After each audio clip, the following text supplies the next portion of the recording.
I purchased this sewing kit on Amazon and I wanted to open it up with you guys to give it a little review. Okay, so I do like the fact that it comes in this bag and it has a pouch and it has a zipper right here. So let's open it up and take a quick look. I do like the feel of it.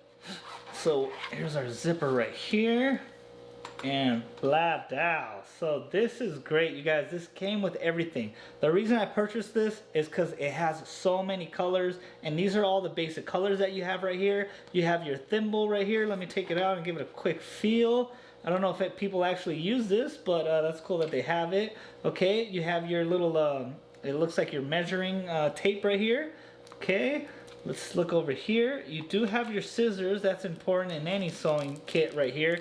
And then you have your safety pins, and then you have all your needles, okay? You got the sewing needles. They have different sizes right here. So you guys could, you know, get to sewing as soon as you get your kit right here. And I do like that it comes in this little plastic case so you don't lose them. That's definitely important right there. It does come with a couple buttons, nothing crazy, just a couple buttons.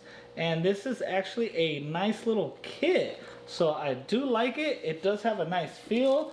It does say made in China in it, because we're wondering where it was made. And this is a cool little kit. It's very inexpensive, so I definitely recommend getting the sewing kit.